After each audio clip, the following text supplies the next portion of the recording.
28. The Flight from Knowledge. Oliver Wendell Holmes Jr. was not only the leading American champion of legal positivism, but he was also prominent in the relativistic hostility to knowledge. In a letter to Harold Lasky, dated October 30th, 1930, Holmes observed, quote, "I detest a man who knows that he knows."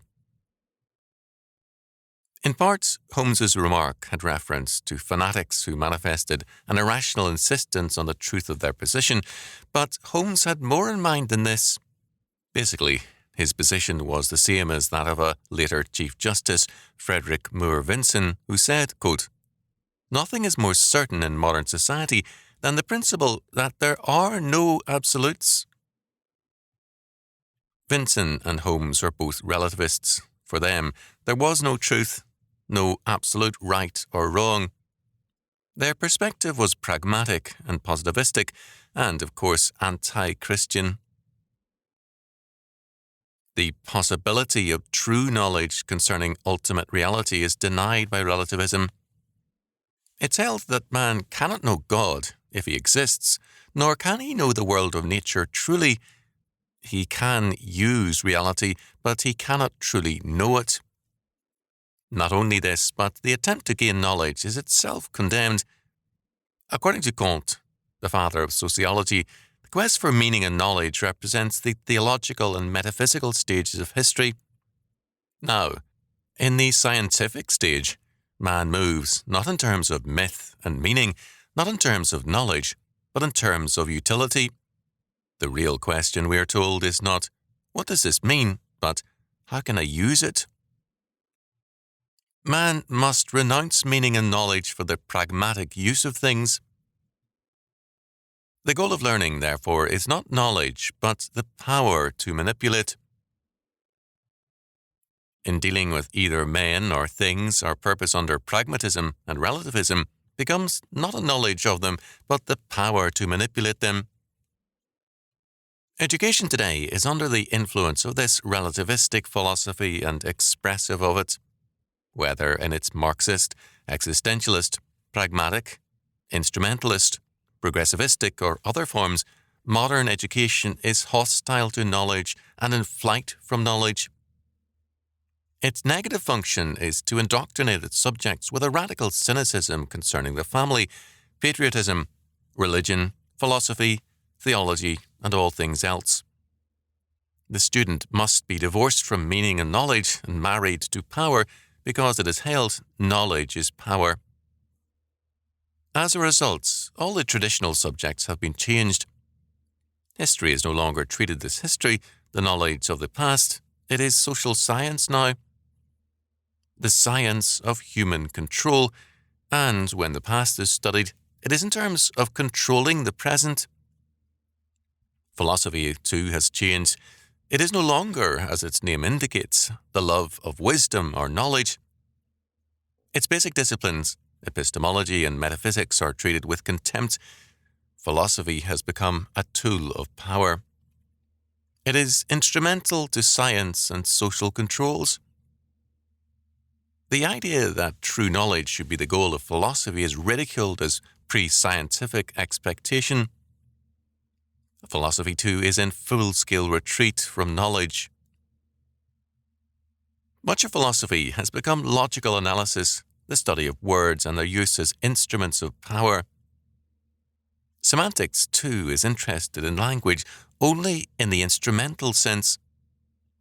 Thus, S.I. Hayakawa has observed, quote, "Identification is something that goes on in the human nervous system. Out there are no absolute identities." End quote. In other words, there is no truth, and therefore man is free to pioneer in this world without any restrictions or inhibitions. Education today is therefore concerned not with knowledge in its true sense, in its historic meaning, but with the techniques of power.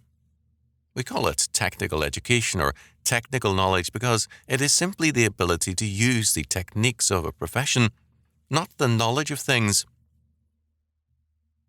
It becomes increasingly difficult in every sphere to speak in terms of knowledge. People are interested in power.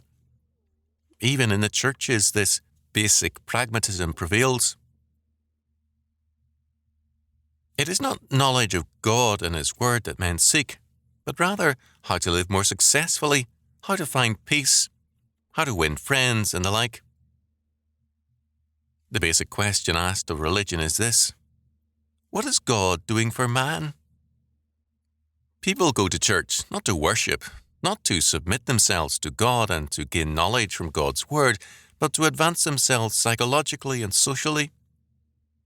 And increasingly, it's held that the church is not truly the church unless it works to further this social revolution.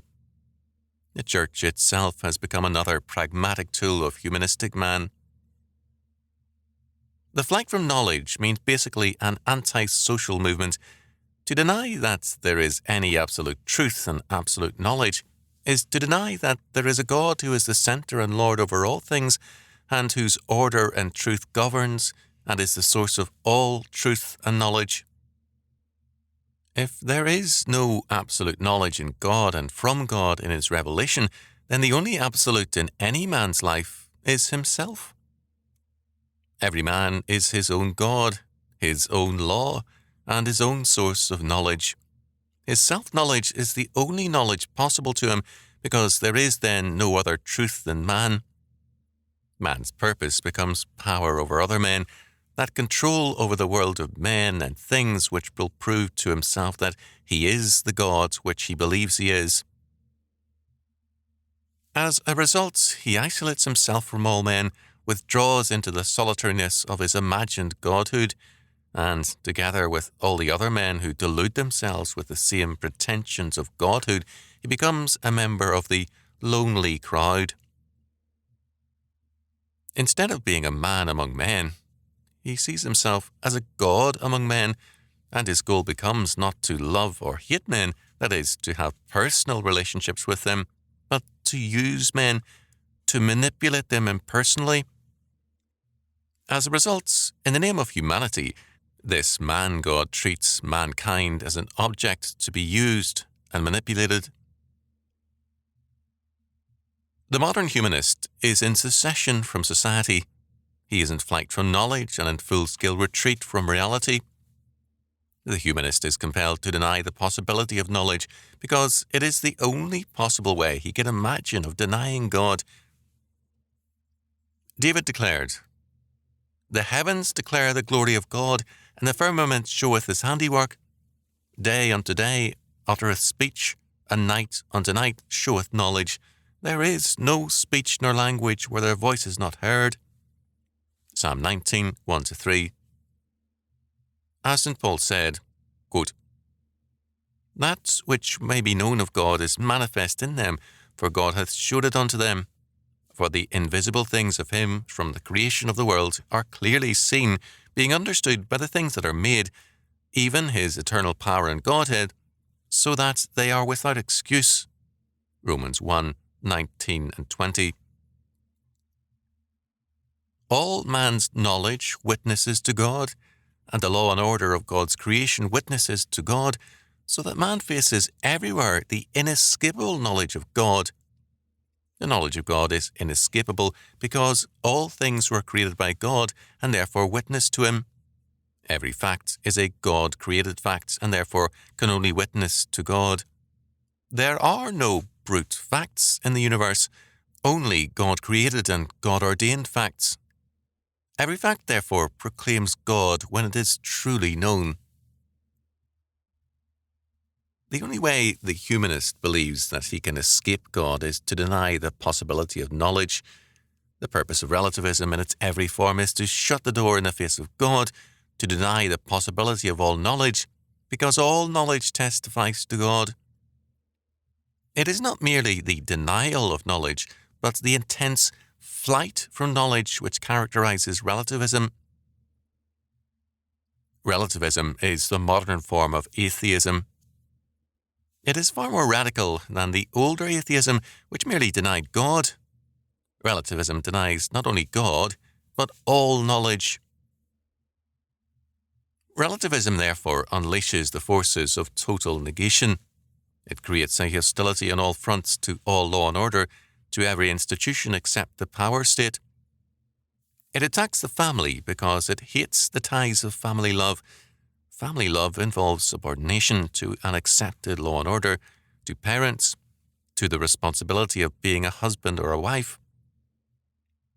Such a subordination and responsibility is intolerable to these humanistic gods. The only relationship tolerable to them is free love. That is, a relationship without obligation or responsibility, a relationship which can be assumed freely or dropped just as freely. It is an intolerable concept for these humanistic gods to be chained to domestic responsibilities. Total negation means total hatred. As a result, relativism attacks every kind of loyalty, faith, and responsibility. Love involves affirmation. Love means loyalty and association. It means responsibility. For men to maintain the illusion that they are the gods of creation, it is important for them to maintain their independence from all other men and from all ties and responsibilities. As a result, humanism leads to man's isolation from man, to man's hatred of every tie that binds him, every love that claims him. Total negation is total hatred.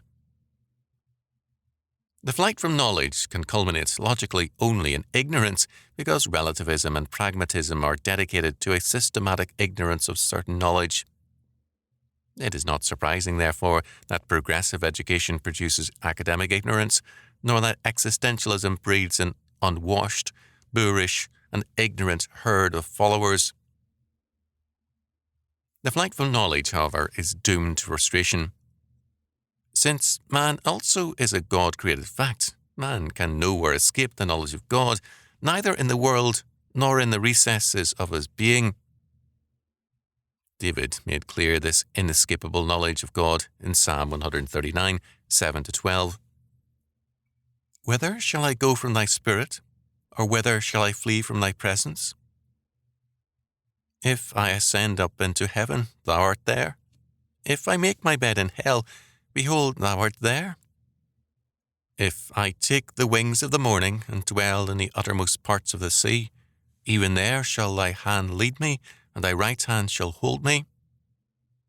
If I say, surely the darkness shall cover me, even the night shall be light about me. Yea, the darkness hideth not from thee, but the night shineth as the day.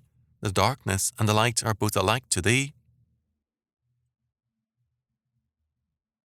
Men can escape neither from God nor from the knowledge of God.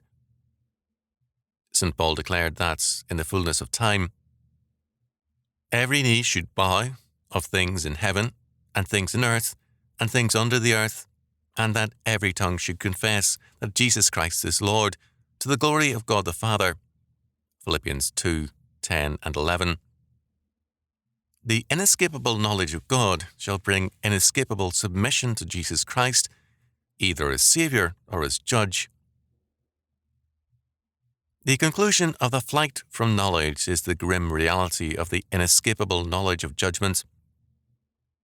Every individual and every civilization is faced with the fact of inescapable knowledge. Either they dedicate themselves to the knowledge of God and the knowledge of all things in Him, or they face the inescapable knowledge of God in the form of judgment.